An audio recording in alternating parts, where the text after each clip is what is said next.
my God. So I think I didn't hear anybody say they could not hear me. I'm going to mute everybody now, and I'm going to get going on the Spot webinar. Again, if you do have questions during this, just type them into the chat window, and I'll try to periodically be looking at that to catch any questions as we go through. So this is, I'm going to go through mainly the new features of Spot, Spot Pro here today. Focusing on most of the new features, which will take us all the way up to through all the daylighting calculations, and then we'll get in a little bit into the photosensor calculations. But much of those have not changed much since the last versions of Spot. So we're going to focus more on the earlier stuff and the new features and functions of Spot. So once you download Spot and install it, you should have a little Spot Pro menu item, which should open up to the setup screen. Once you there's a 10-day free trial for Spot Pro. To get it licensed after that, then you install it on your machine. You'll hit the generate license code, which will give you a number that you send in. That's the number you'll use when you purchase a license, and then that will free up all versions of Spot on your machine for full functionality. So to get started with Spot, I'm going to just you name your project, call this Spot Pro Demo, and then you can locate it wherever you want. There is a parent directory created under CSpot projects that is there for projects, but you can put this wherever you want. Once you name that, and I already had one there from earlier, so I'm going to just replace it. I'm going to just start over here. So I named it Spot Pro Demo, and then you get to the first screen, which is the geometry input, spatial characteristics, and apertures and objects. So I'm going to build let's see. Bring up my cheat sheet. We're going to build a space that's got a sloped ceiling, a fairly large space with some open offices, and a sloped ceiling and some monitors to kind of showcase some of the new features here. So just like before, you can enter in your space dimensions, width, length, and height. And you can see the graphic on the right updates as I do this. You enter in your wall thickness, and this is how thick the mullions will be, or how thick the wall will be whenever we put windows in the wall. And then you enter in the roof thickness, and this is if you put open skylights in the ceiling. This is how thick that the shaft will be, the opening will be. So kind of the dimension maybe between a finished ceiling and the opening of a skylight. One of the new features here now is we can now slope our ceiling. So if I hit yes here for slope ceiling, I get a couple more inputs, and now I can define, and really the way this works is I'm now defining the height of each corner of my ceiling now, and so now I can adjust these numbers, and I can create different slopes. I can even have kink slopes. So if you have 4 dimensions that are not in the same plane, it will kink that ceiling. And then this is what the splice direction is for. That's the splice of the ceiling, and it can either be spliced high or it can be spliced low. And so you can see there's a very faint line. I think it's fairly hard to see, but there's a faint line here that shows where that splice would occur if you do have the ceiling that's not planar. For this, I'm going to just keep it planar, and I'm going to slope it a little bit more here to the east. So we have a large space here, 40 by 50, sloped up to the east.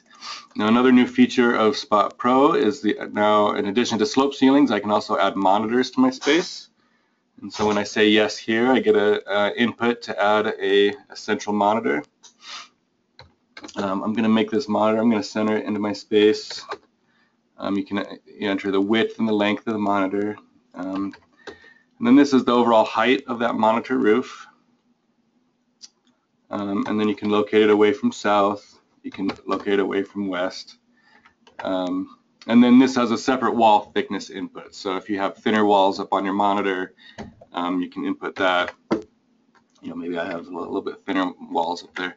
And then just like the other roof, you can slope this as well. So now I'm actually going to make a sawtooth monitor facing west for my I have an east-facing main roof slope, and I'm going to make a sawtooth that's facing west. So again, like before, I get 4 inputs for the roof slope. So 4 inputs for each corner of the roof. And so there now you can see my east-facing monitor. And I just saw a question: why can't I download the latest version? I am betting anything it is because of security blockers. But Spot Pro was just released the last month or so. It has not had too many downloads, and what I've noticed with machines, I've downloaded it on a number of different people's machines just to check this situation, and what I notice is Chrome or whatever browser you're using, sometimes they'll block it, or they'll give a warning saying, this has not been downloaded that often, and some automatically block it because they don't think it's safe. If you can't download the last version, I'm betting anything it has something to do with that. So in your browser, when you go to download it, just look for that warning that, this hasn't been downloaded often or whatever it is, and just accept it. I can guarantee you it's a safe download. Really the only reason some of these browsers are blocking it is because it's fairly new and it just has not been downloaded that often relatively. So hopefully that will work for you. If not, I'm happy to talk you through it as well, or even post a special version that you can download. So that I'll be able to get you a version if that does not work. Okay, so let me move on. So there's my basic geometry of my space. I can change the view height of how I'm looking at my isometric, and all this does is give me a different view of my isometric, but sometimes that's helpful if I have objects that are kind of hidden. I can also change the orientation of my overall space. Orange indicates the south side of my space, and so this little compass rose will indicate how it's oriented relative to the south. And one thing that you can now do is you can put in 160-degree rotations. What this is nice for, it's still, you'll notice orange is still marked as south, even though I've rotated it 160 degrees. But what this is nice for is if you're doing comparisons of a space, maybe it's identical space and you want to run it for east, south, and west, now instead of having to recreate all the geometry, you can just rotate it. You can just go back to the front page, create a new project, and rotate it. Okay, so that's the basic geometry. Now I'm going to go down into the apertures and objects. And actually, before I do that, I think I'm going to go and show the advanced options and materials. There's a couple new features here. In advanced options, you select the some of the calculation parameters, and these really don't have to be adjusted. They're set for pretty good spacing of time steps and whatnot, but you can adjust them as necessary. But then in the shading devices here, this is where you really can define what my windows will look like and where the mullions will be. So a new feature in Spot, when you put an opening in a window, it automatically creates a window frame, the mullion, for you. And here you can define how wide that frame is, how thick it is, where it's located in the wall. So you can do exterior mounted glazing, you can do interior mounted glazing, you can do center mounted, and so forth. So you have a blind slat rotation, and this is, if you put blinds in your space, this is going to be the rotation of those blinds. You can adjust the width of those blinds. So you can go very thin for a Venetian blind, you can create a very thick blind and create much more of like a louver type system. Mullion thickness, this is just as diagrammed here. This is the thickness of the mullions. You have a mullion depth. The window mounting location. So here you can mount it E for exterior, C for center, or I for interior. In this case, I think I will put it exterior. We're going to put our glass as far out to the outside as possible. And then the window offset. This is actually defines the plane of the window's offset from the interior surface. And so even though it's mounted on the outside of my mullions, this whole mullion system can be moved in and out of my wall. And so I can use this to kind of adjust where exactly that will be. And I'll place it at 7 inches. I'll place it a little bit further out to the outside of the wall. And then the blind shade offset, this is how far away my blinds are going to be from my window. And so there's some systems, if you're modeling light louver or a louvered system that is aggressively trying to harvest daylight, you might put this really close. You might have it mounted really close. There's other situations where the fabric shade might be mounted on the inside of the wall, and the inside plane of the wall. And so in those cases, you might have an 8-inch offset or whatnot. So you can adjust it there. And then the manual shade control, delay, and trigger. I'll talk about this a little bit more later, but the manual shade delay is how long shades will get down once the trigger occurs. So once a certain trigger occurs at a window indicating a glare potential, the shade will be drawn and it'll be down as long as this delay mandates. And then you can also adjust the radiance parameters. For the most part, medium will be good parameters for initial evaluation of spaces. For final documentation of the reports, you do need to set the variability to high, and this is needed for just to ensure accuracy on the reports. Just ensures for a little bit more complex spaces that we're getting an accurate enough settings, radiance settings. So there's a couple new features there on the advanced options. Back to the main geometry page, I can now edit my material library. And so this is another new feature in Spot. Before it was limited to just shades of gray, diffuse surfaces, and now I just have a large library of different materials, including different daylighting materials. So this is a unique feature. I don't think there's a daylighting software out there that can do this at the moment other than Spot. This uses BSDF files that describe the distribution of these daylighting elements. You can see we have some generic ones and we have light louver in there.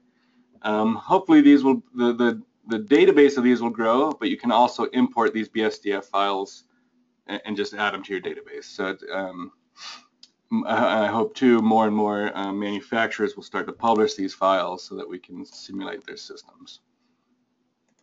There's a metals library, there's a patterns library.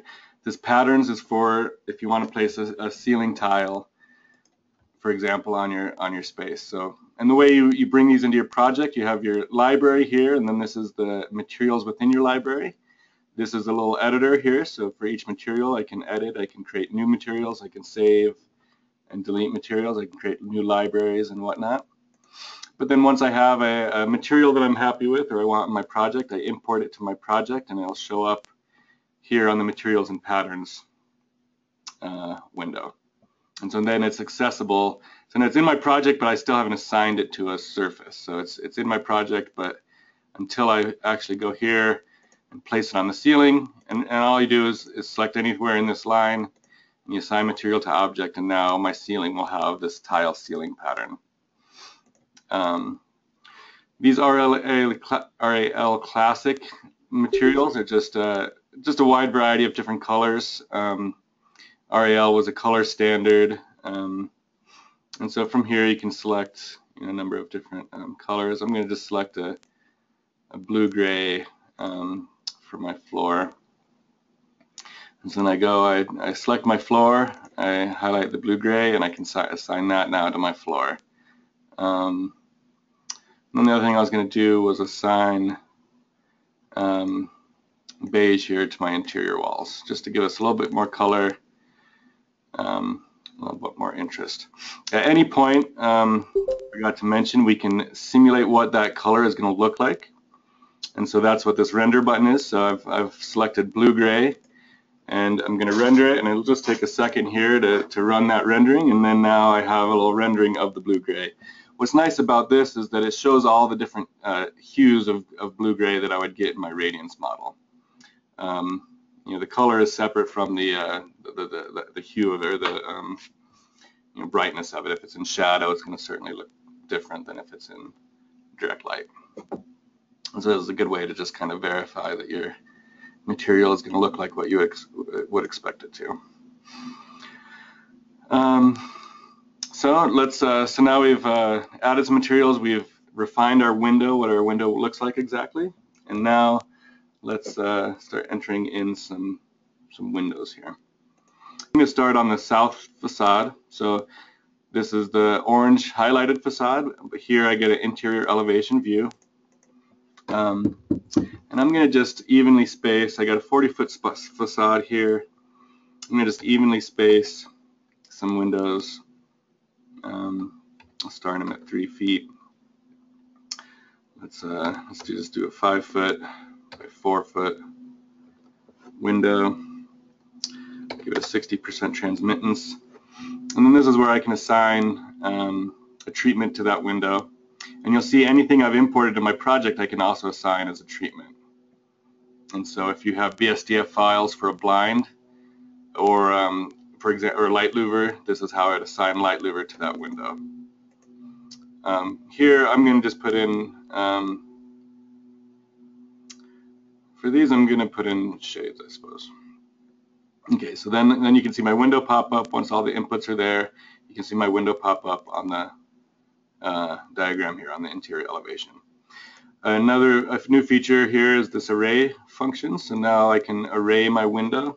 This saves a lot of time creating this geometry. So here I just want 4 columns, 1 row. I'm going to give it a 10-foot spacing. So my window now should be arrayed across my south facade. And now you can see I have 4 windows there across my south facade.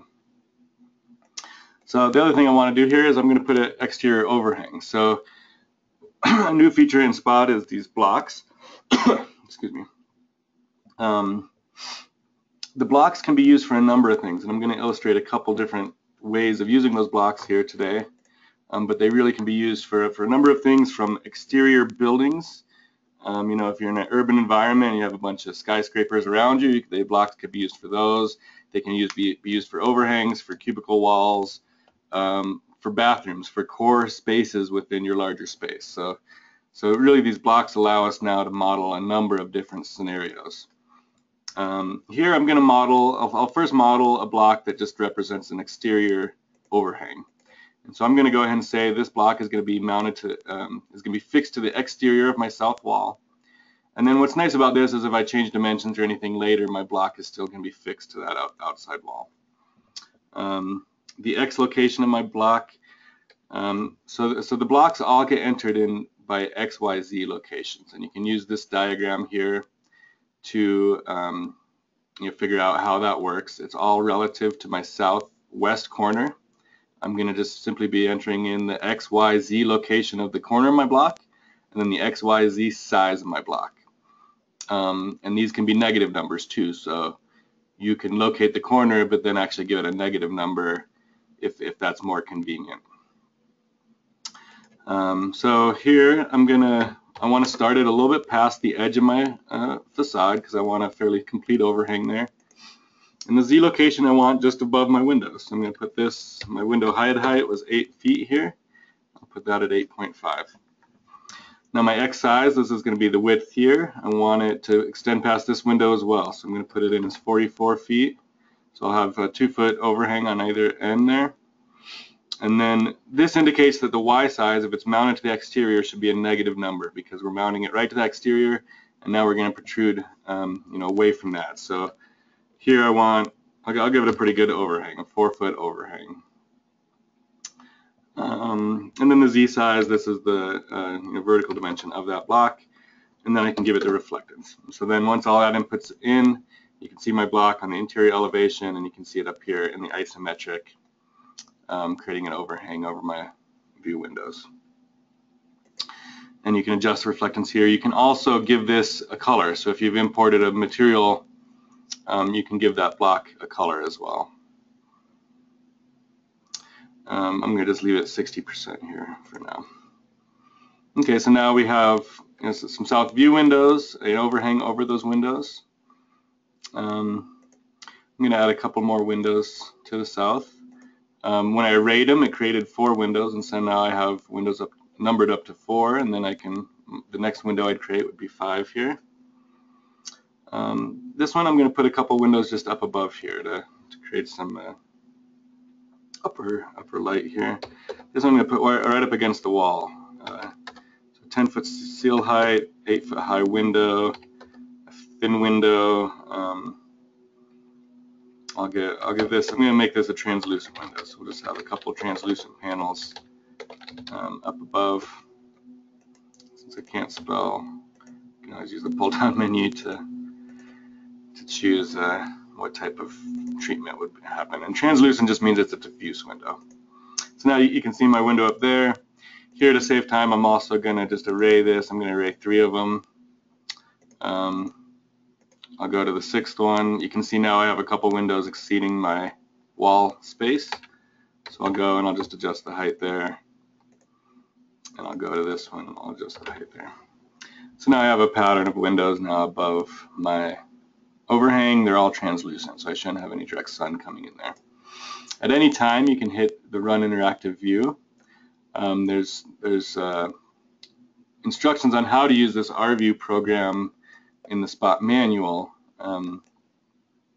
It's a program that was created by NREL, and so I'm not the creator of it, and it's a somewhat clunky viewer, but it is nice. You can get some nice quick renderings of what you just created, and it's a good way to verify that the geometry you've entered is what you would expect. So here's a pretty rough rendering, but we can see our windows on the right side here, and we can see the monitor that we entered. So now let's continue. I'm going to let's see, on the west wall I'm going to add no, actually I'm going to skip the west wall. I'm going to go to the east wall. So this is my tall wall here on the east side, and again I'm going to just enter in some clear story windows here. So I'm going to put them fairly high, 16 feet high. We'll put 3.5-foot windows there. Nope, not 35. 3.5, 8 feet wide, 60% transmittance. And here I'm going to also give these a shade treatment. Oh, that should have been shades, I believe. Okay, I'll give it a shades treatment. Okay, so now we can see my window up there, and again I'll array this. It's limited to 4. The array is limited just because you can very easily create way too many windows and so it's limited to 4. If you need to do more than that, as you'll see here, you can just array the 4, and then I have one missing. I can either array that last one again, or I can just copy it. The way you copy is I'd go to my window 5, my new window I want to enter, and I'll just copy that from 4. And now I get an identical window, and I'll just move it over 10 feet. And so now there's my set of clear story windows. I'm going to enter in a couple more on the north side. I'm going to enter in just a similar pattern, I guess, to what we were doing on the south side. So no, I changed my mind. I'm going to do a couple clear stories here as well. So we'll just go in a foot. I'll do some view windows here. We're going 2 feet, 3 foot high. I'm going to get just 6x6 square windows, 60% transmittance. And here, no treatment. These are north-facing windows. I'm going to give them no treatment. And again, I can array. Now I got my 4 windows there on the north. Last thing I want to do, I want to go up to my monitor now. So you can enter in, if you want to enter in skylights, you'll go to the roof, and then now you can enter in skylights, or you can go up to the monitor surfaces, and so now this is my monitor walls, and you can enter in windows in your monitor. And so here I'm going to go to my west monitor surface, and I'm going to enter in just a couple more windows here. So 1 foot in from the edge of the wall, I'll just make a 5x5 window, 60% transmittance. And here maybe I'll give this none treatment here, and we'll see what happens with that. I'll make it a little bit bigger, 6x6. Okay, so you can see my one window up there, and I'm going to array this now and just give myself another one. So I arrayed it with an 8-foot spacing that time. So now, again, we can hit the Run Interactive View, see how our space is looking, make sure everything looks as intended. You can see the beige color we put on the walls. You can see the ceiling tile pattern on the ceiling now. You can see the blue on the floor and the various windows that we put in. And you can see that we're getting some light in from our monitor there now. So the last thing I wanted to show here on this geometry page is how you would put in cubicles. So you'll notice that whatever view I'm on, I don't see my my overhang anymore. I'd only see that on the view I put it in. So I put that in on the south wall, and that's where I'm going to see it.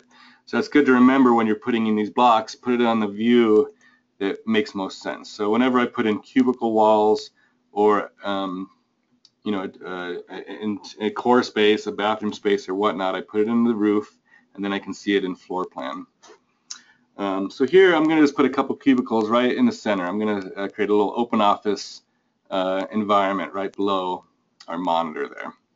So just like before, entering in the locations of my cubicles here, I'm going to start at 4 feet in. I'll get a little walkway around the outsides. It's going to start right on the floor. It's going to start in the middle of the space. It's going to be 32 feet wide. The Y size is going to be a very thin cubicle wall, and it's going to be 4 feet tall. I'll give it a 60% reflectance. And in this case, I don't want to fix it to my roof surface. I'm going to just say it's a free object. So now you can see my cubicle wall in there. So this is going to be a center spine for my cubicles. I'm going to go to my next block here now, and I will enter in the edge cubicles here. So it's going to be 4 feet in from the X location. I'm going to make these 10-foot wide cubicles. It starts on the floor again. Thin cubicles that, and these I'm going to make a little bit shorter. 3 feet, give it a 60% reflectance. And again, I'm not going to fix that to the surface. So now I just made a shorter cubicle on one end. Like the windows, I can now array this. So I'm going to array this. I want 4 of them, and I want my cubicles are going to be 8 feet wide in this direction. So it's going to be 8 foot by 10 foot cubicles. Now I'll array that, and you can see I got 4 of them. I want 1 more for my end. So like before, I can choose that end, and I can copy the 5th one. So I just made a 6th copy of this 5th block, and now I can move this over 8 more feet, so I put that at 36. So now you can kind of see those cubicle walls. And now last thing, I'm going to enter in just a couple more shorter walls. So I'm going to put these in at 7 feet. It's going to be 15 feet in the Y direction, 0 in the Z.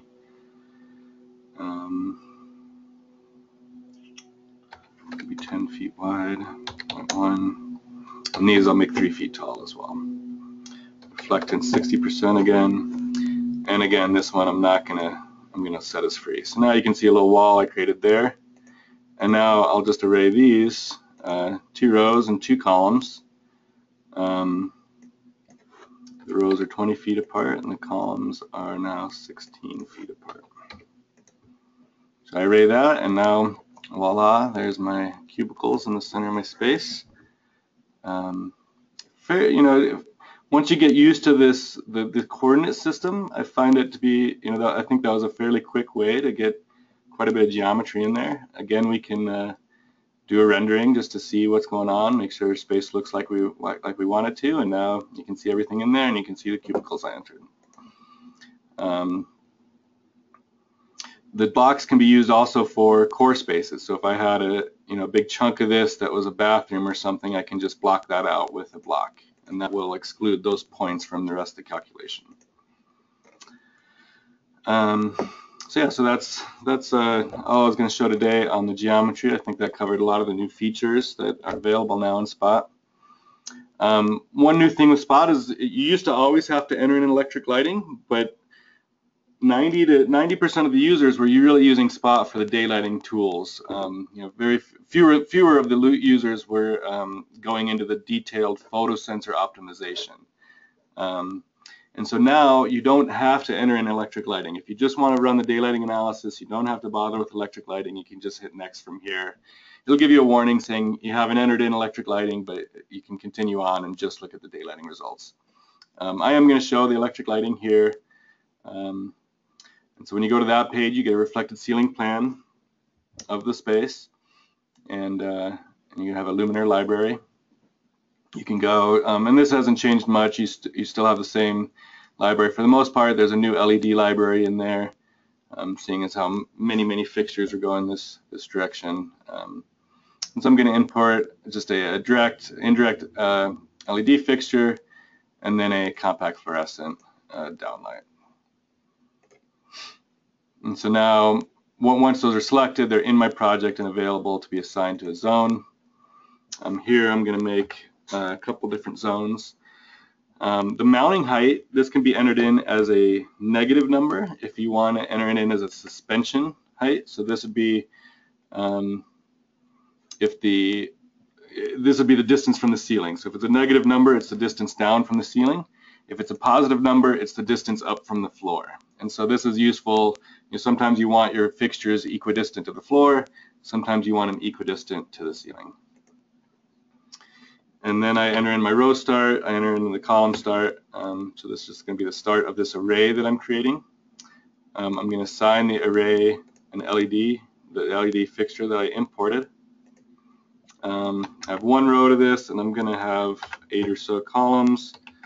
The row spacing doesn't matter, but the column spacing does, and I'll have 0 orientation. So now you can see the 8 fixtures I just put in, the 8 pendant indirect, direct indirect fixtures I just put in. Like on the geometry page, at any point I can run a rendering of this. It's going to be a little bit of a higher quality, so it takes a little bit longer to render, but still not too long. It'll should be clearing up here fairly soon, and we'll see the electric lights I put in. And you can see I gave it a negative 3-foot suspension, and so since I have a floating ceiling, you'll see as the resolution gets better here, I have a stepped row of lights here. So maybe that's what you intended, maybe it's not. That gives an equidistance to the floor. So maybe instead of that, you if you want them to line up, maybe you'll just give it a 10-foot mounting height. And if you do that, we run it again, we should see those lights line up. I'm not going to let this finish. I'll let it clarify here just for a sec, and so yeah, there we can see this fixtures lining up now. So there's one zone. I'm going to create another zone here on the north side. So I'll do electric lighting array B. Here to save time, I'll just copy the A one because I just want the same row of lights but up on my north side. So I copied from A, so now I have a duplicate right over A, and I just need to move it into place. So now, rather than starting at 8 feet, it's going to start at 42 feet. And I want to give this a different zone. So rather than, I want it to be controlled separately. So the zones are how you want the lights to be controlled. So you'll group different lights together. So there's zone 2. Now I have 2 rows of fixtures, one on the north, one on the south. And now I'm going to put a couple downlights, the can downlights here for the monitor space. So I'm going to go to electric light array C. I will select the CFL downlight. This is a 6-inch downlight. I'm going to put this in zone 3. The mounting height now for anything that's flush with the ceiling, you just put 0. So any sort of troffers or can downlights. And here I'm going to put a couple downlights in my monitor, up high in my monitor, so that will start at about 20 feet. I'm going to go in, the columns will start about 14. I'm going to have 2 rows, I'm going to have 3 columns. And let's see, my row spacing, I think I want 8 or so, and my column spacing 6, and then the orientation. So, okay, so you can see how they put in, how they fit into the monitor. And I actually want to adjust this now. I want my row start to go up a little bit because I want them centered there in the monitor. So now you can see I have 3 downlights up in my upper monitor roof.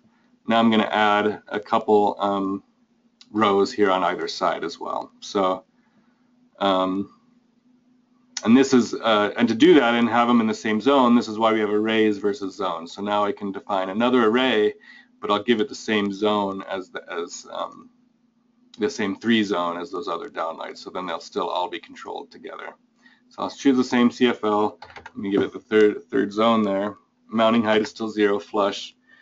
And now my row start maybe is 18. I'll put this at 6. We're going to have Let's do 3 rows and 1 column. Row spacing is 6. Column spacing doesn't matter. And so now you can see my 3 lights there. And I'll just adjust a little bit here to be centered. Okay.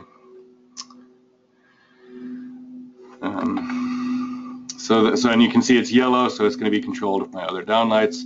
Now I'm going to have one more array just on the other side, and I'll copy from D. So now I have a duplicate over my D array, and I'm going to just move this over now to 35. So now I got a set of lights over there. So, and I can do another rendering just to see that all that information got in there. And so now we should see 2 rows of lights, and we should see some the can downlights in the center. And just to save time here, I'm not going to let that finish, but you get the point. Okay, so now that all my electric lighting's in and I'm happy with that, I can hit next.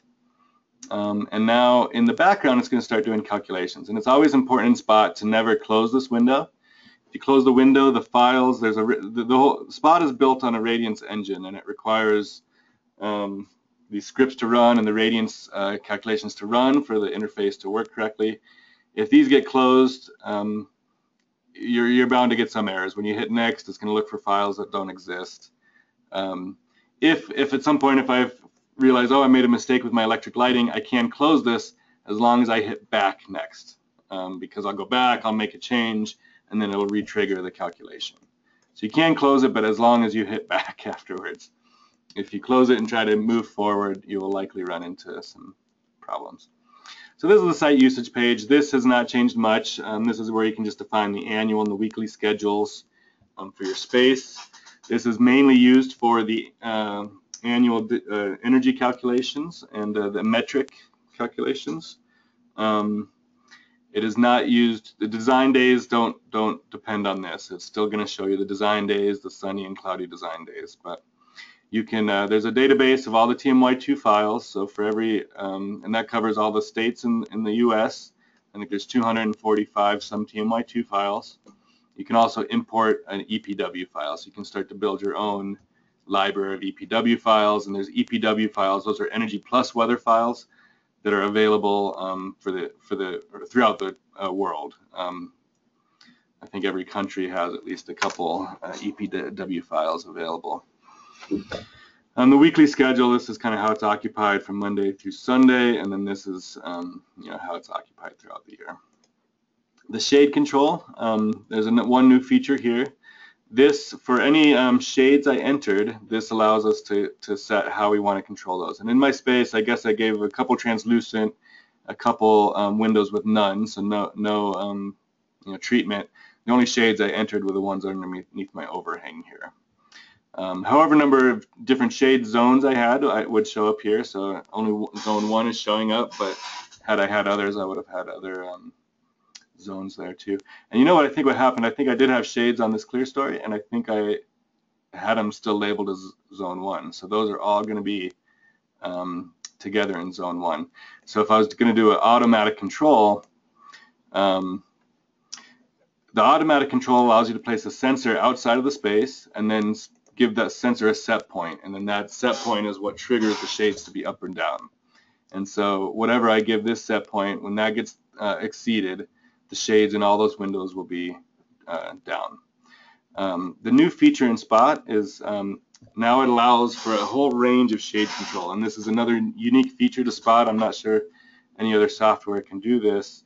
It can model at various levels of users, right? Users that are very passive and don't control their shades very actively. That'd be a fixed control. And there's been some studies that show that certainly there's a lot of occupants that are kind of in this boat where you get some glare coming in your window, you draw your blinds, and they almost get forgotten about. Then the manual control, and I mentioned that a little bit earlier, that you can set the threshold and delay. And what's really cool about this is the manual control treats each window now individually. And when that window exceeds a certain threshold of excitance, and this is the excitance leaving the window, if it exceeds a certain threshold, that will trigger that shade to be down. And that's like in a real space, if a user is sitting there and there's too much brightness, too much glare coming from a window, they're going to get up and close that blind. And then the delay says how long are they going to forget about that blind once it's shut. So glare came in my window, I closed my blind. A very active user might take an hour or so after that glare incident has passed. An active user might adjust it the next hour and already optimize for the next hour. A less active user might take 2, 3, 4 hours. And so that's how the delay can be used to model various levels of aggressive users. So you really can model anywhere from a completely passive user to a fully active user just with these two types of controls. And then the last thing is auto, and this is also unique to Spot because it can model photosensor systems. You can then do the auto control as well. Here I'll do manual, and so now since I kind of made a mistake and I put all my shades on one zone, I'll just give them all the manual control, and they'll all be controlled optimally according to that and with the 4-hour delay. So now once my shade control is entered, I can hit next. The window is gone. If that DOS window was still open, then the electric lighting calculations were still running and it wouldn't have let me proceed to this page. But since they were done, I can proceed to this page. And the reason it wouldn't let me is because this page now shows me my nighttime illuminance results. So from those lights I put in, I had the 2 rows of fixtures and I had the downlights in the middle. And we can see here now that I did not put in enough downlights, enough wattage. I'm not really balanced with the rest of my space, but you can see the average work plane luminance you get with electric lighting, the lighting power density you get. And this is where you can adjust the design luminance you want to target. Here I'm going to target 30-foot candles. That's about what my lights did. You can adjust the light loss factor, so maybe now with new LED technology it's only 0.85. And you can see my nighttime average is close to 30 in the certain zones, a little bit lower in the other. While I'm on this page, the annual calcs are running, and so you do have to wait because the next page will show us now all the daylighting results, and we'll be able to see the daylighting reports and everything. And so you do have to wait for this to finish as well. If I try to continue, it's just going to give me a warning. Please wait till the calculations are finished. And so it's just waiting for this window to close. Again, if you close this window manually and then try to move on, so if I hit this X, and the Spot is now going to think that that calculation finished, even though it didn't finish completely. And when I hit next, you're not going to have the data, and you'll likely run into some errors. I can, if I do realize I made a mistake and I want to go back, I can close that and hit back. At this point too, you can also look at the interactive view, and this is going to be a nighttime interactive view, an electric lighting interactive view. And so you can see it just takes a little while to pull up. The parameters, the radiance parameters, do impact these quick viewers. And so if you do want higher quality renderings, you can always adjust the radiance parameters, and you can create really high rendering, high quality renderings. And they're radiance, and so they really, they're really pretty premier renderings. If you really want to crank up the parameters, you can create some really nice renderings here. Typically, I like to run it with these lower parameters so I can get quicker design feedback. And even at the cruder level here, it's still giving me great design feedback on the distribution of light in my space and what things are looking like. You can see my 2 rows of fixtures now. You can see my can lights up in my upper ceiling and the can lights even in my monitor there. And so then these can be saved and exported and used in reports or whatnot. You can also define, as I said, this is the RView viewer program that's documented in the Radiance in the Radiance documentation, and you can use this to create different views. If I want to move around the space, I can move around the space with these buttons here. I can create different views, really whatever kind of view I want, and then you can save that as a separate view. To run those, you do have to go behind the scenes of Radiance to run those views, but it's a fairly simple process at that point. But just to show that you have the ability of really creating any type of rendering you want of your space. So now I'm going to close that, and my other DOS window is finished, so that indicates my daylighting calculations are finished. So now when I hit next, I still have to wait just a sec, because what finished was the spot design day calculation. So these are kind of the critical design days. And now what it's doing is it's running those design days through an annual, the weather file, the Boulder weather file that it selected. It just went through every hour of the year. And so that created an annual simulation. And so now I have a daylight simulation for every hour of the year. And then that last process calculated all my metrics. So my daylight saturation and whatnot metrics, and I'll show those here in a sec. So this is the daylight results now, and this is similar to before, but there's a couple new features here. I can at any time view my zone diagram, so I can see, you'll see the data is distinguished by the zone, the electric lighting zones I created, 1, 2, and 3. And so because those are derived from where the electric lights were in the space, that's something I failed to mention earlier. The zoning or the work plane points all get associated with a zone of electric lights.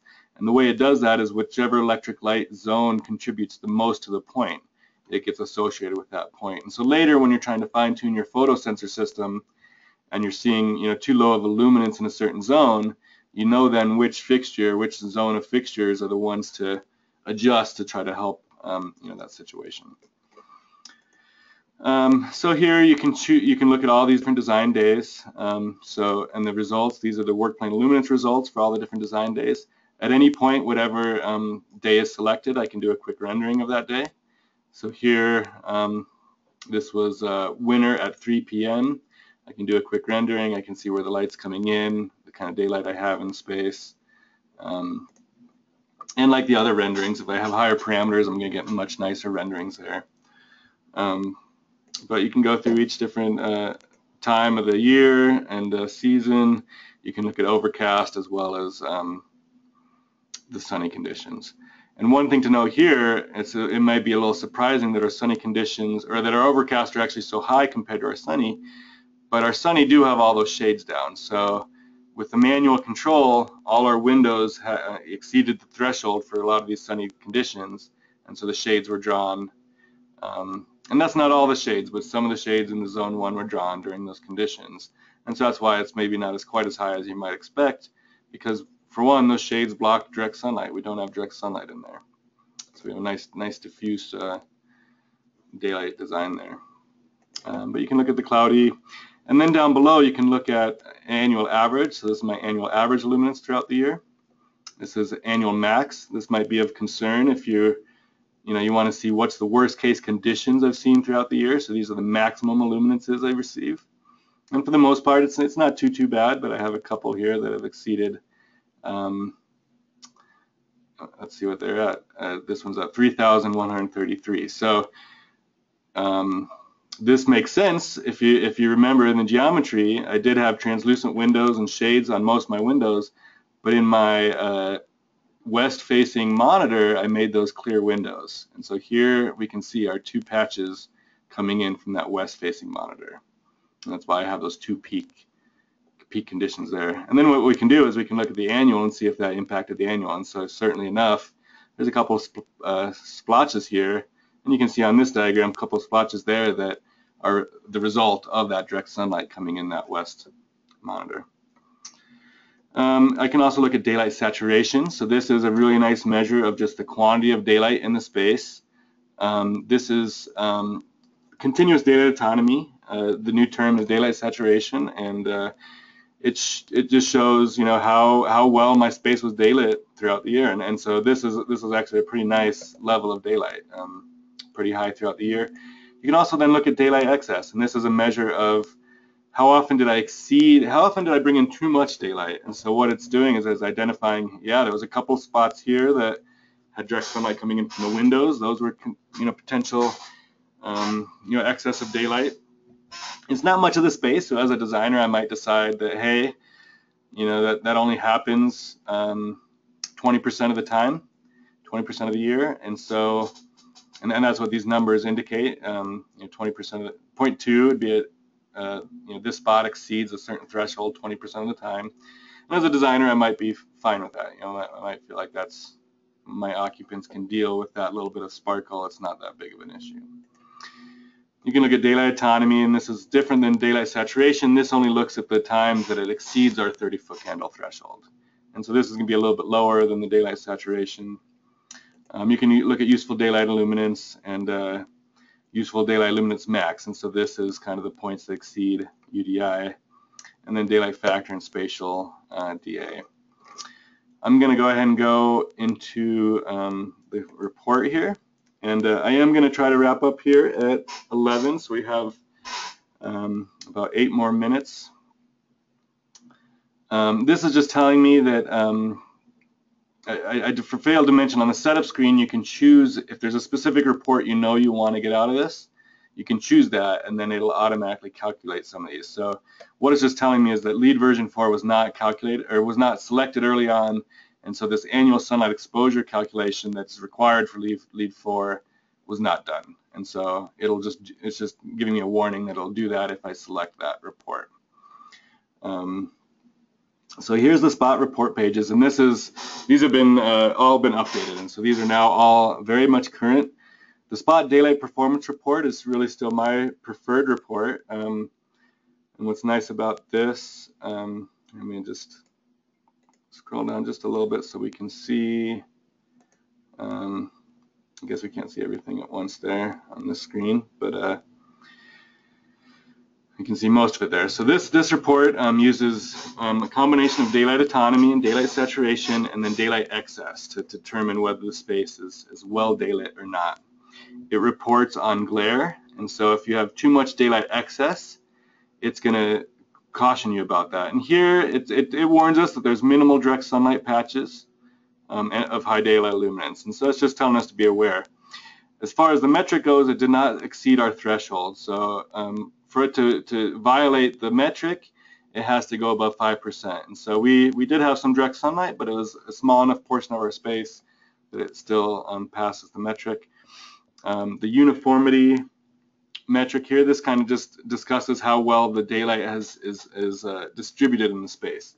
And so here in this case, we did have a really nice distribution, really given to the all the different daylight apertures I put in there. And so that's kind of that makes sense that we have a pretty good daylight distribution there.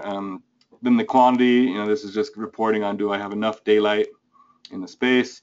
The control, this is a nice one. This is telling me how important it is to use dimming or on-off. In this case, it tells me on-off controls can be considered to simplify the control system and cost. Now, I know with LED systems these days that dimming is becoming a no-brainer, but it used to be with fluorescent lighting that that was a big argument, and a big reason why we didn't control lights was because of the dimming ballast cost. And so this is a nice way to kind of evaluate how important it is to use dimming versus on-off. In this case, it's letting me know that I have so much daylight relative to my 30-foot candle target that on-off can be considered because it's going to save almost as much energy as the dimming.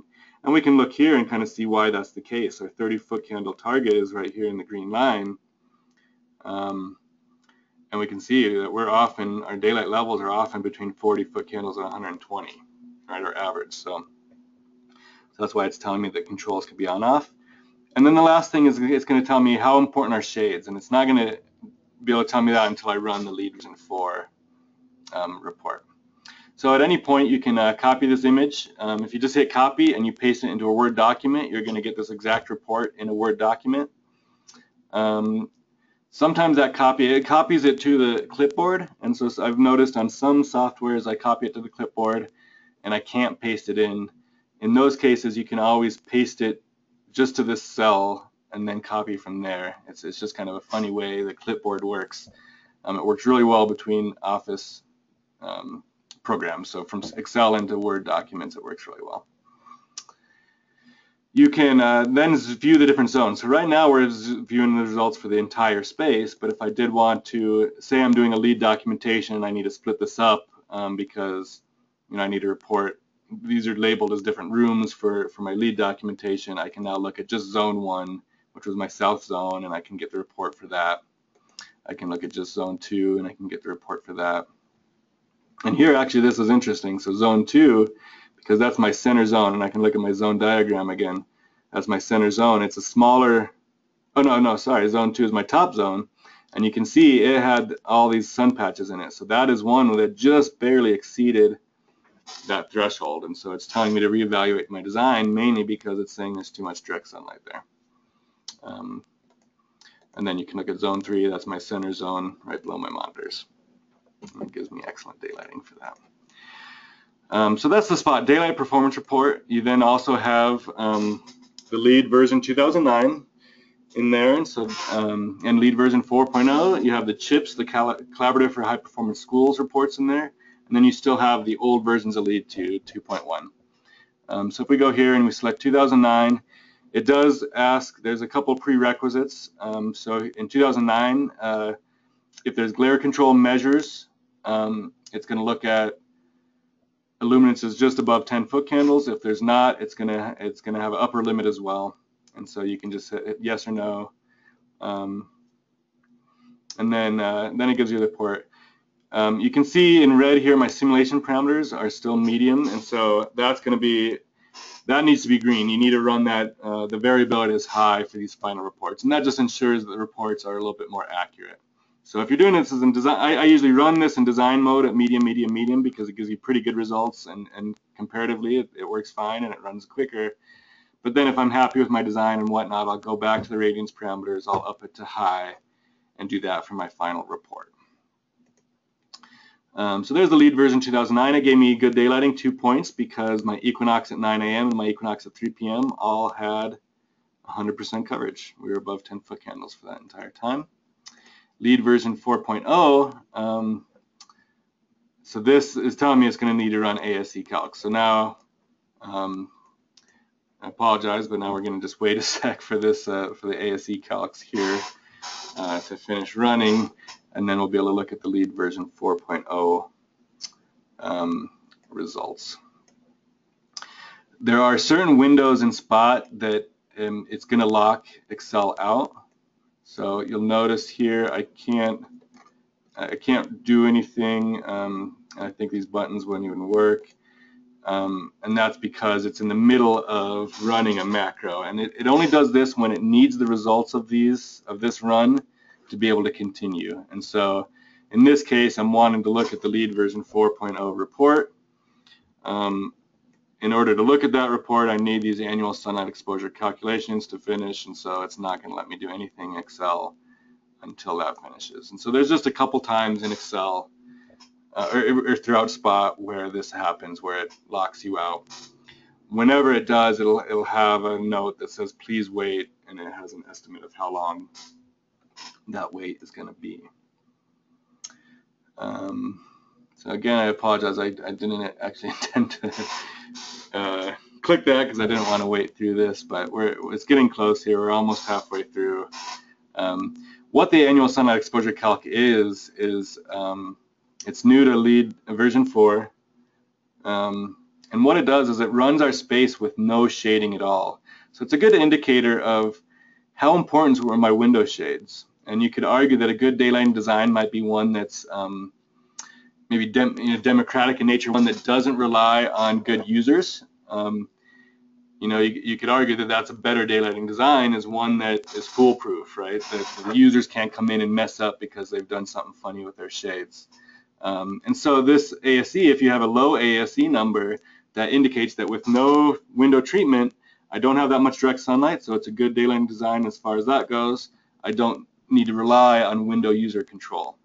If I have a very high ASE number, then that says, hey, what happens with the windows has a big, matters a lot. And so it just gives us a good indicator of, just how important those shades are in our space. Here I'm expecting it to be fairly high because because the shades on the west or on the east here and on the south will have gone away.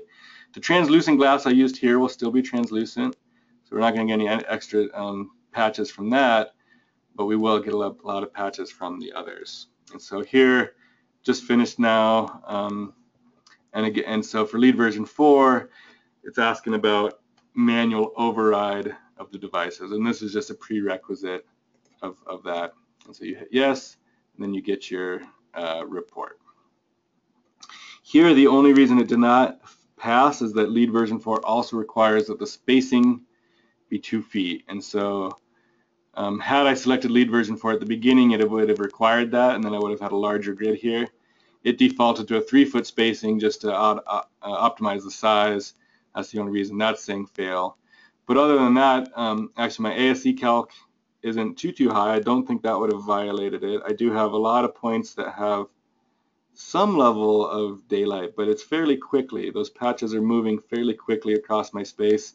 All this throughout here are probably patches from my east clear stories, and then these here are patches from those south windows. So those are the worst case offenders, but I do have that large overhang over them, so it's not, you know, too much of an offender. And so that's the annual sunlight exposure. And so now it's actually giving me a report of good passive daylighting design. Additional manual shades are not necessary, so it's indicating that this is probably okay. I'm not sure I would agree with that in this case, because I do think the moving patches from the east might cause more trouble than we think here. But it's all relative to kind of how high these numbers are and how much of the space it covers. Probably if we went to zone 1, it would probably give me a warning that there's too much. Or yeah, so for just zone 1, because of these patches, it says window shades are important. So that's LEED version 4, and then you can look at the CHIPS report. And then the CHIPS report has a similar annual daylight saturation requirement, and then it has a daylight excess requirement. And they have the old LEED versions as well. So almost done here. I know I just passed 11 o'clock Mountain Time.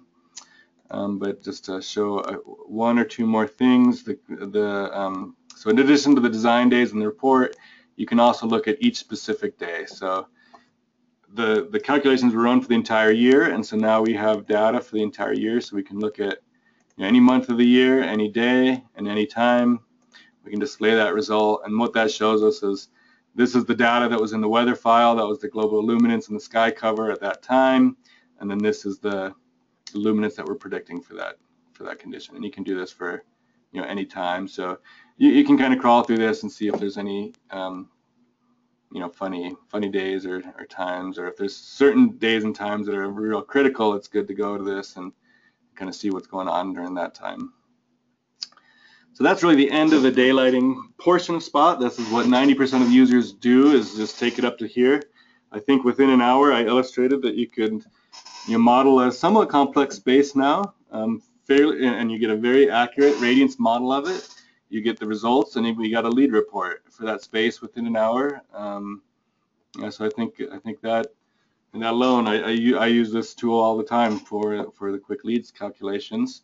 Now I can take it further, so I'm not going to get into this, but I'll show the next page.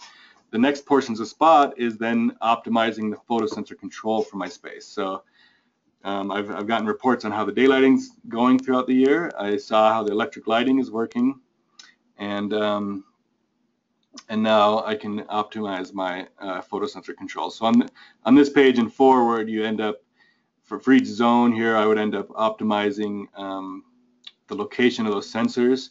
The way you would do that is you select the zones, you select the type of photocell, and so there's a number of different manufacturers' photocells in here. And you can do it for any one of those, or you can just do it for a cosine sensor, which would be an illuminance sensor. And then you auto-generate the photocell position. And what it's going to do is it's going to find the best location for the photocell for each one of these for a closed loop control to help optimize the commissioning process and the energy savings for those zones. And then the following pages, and there'll be additional webinars showing these details at a later date, but the following pages let you fine-tune those controls and then predict the annual savings. And it allows you to output that savings to both O2 and Energy Plus, and then a new output for HAP. The HAP program is also coming up. So you can take these very accurate now annual energy savings and import it into those whole building simulation programs. So that's all I wanted to show today. I do have one more question asking about importing from Rhino or Revit. Right now, there's no direct import from Rhino or Revit. What I do a lot of my modeling, in SketchUp. And what I often do is I'll take a model from Revit, I'll carve it down to the spaces I want to look at. I get those into SketchUp, and then from SketchUp, it's about a two or three step process to import from SketchUp into Spot right now. That is going to be automated in the near future, but for now, what I do for my more complex spaces that I can't handle with this geometry, I'll do that. I'll go from Revit, I'll carve up my space, I'll put it into SketchUp. In SketchUp, there's just a process of making sure, of assigning materials. So you just have to, make sure the materials are assigned correctly. So there's just some protocols you have to follow in SketchUp, and those will be documented in the manual. They're not documented in the manual yet, but they will be documented. And once the automated button, when the automated button's available, they'll be all documented there, the protocols you have to follow in SketchUp. But then right now, if you are really interested, you certainly can. And behind the scenes, you just bring your SketchUp model in. You can use SU to RAD, which is a free tool that exports from SketchUp into Radiance, and then you just go behind the scenes and you import it into Spot. What will happen is you're not going to get this type of isometric now of your space. You're going to just get a little rendering of your space when you do that. But then you certainly can run those more complex spaces through. So I ran a little long there. I apologize for that, but hopefully everybody saw the new features and functionality, and I will stay on here for another couple minutes, I guess. If anybody does have any other questions, feel free to type those in. If not, I hope you all enjoyed the webinar, and I hope you enjoy Spot. It really does represent a couple of unique features in the daylighting simulation world. The ability to model the shades like I showed, the ability to model optical daylighting systems like light louver or prismatic skylights or whatnot is fairly unique, and then still the photosensor optimization and the photosensor simulation is unique. Even the whole building simulation tools make a lot of assumptions about that. They use work plane illuminance proxies and make a lot of assumptions about that. So it still is one of the only tools that really can simulate the interaction of photosensor systems. So thanks again, everybody, and I will leave this on just for a sec in case there's any more questions.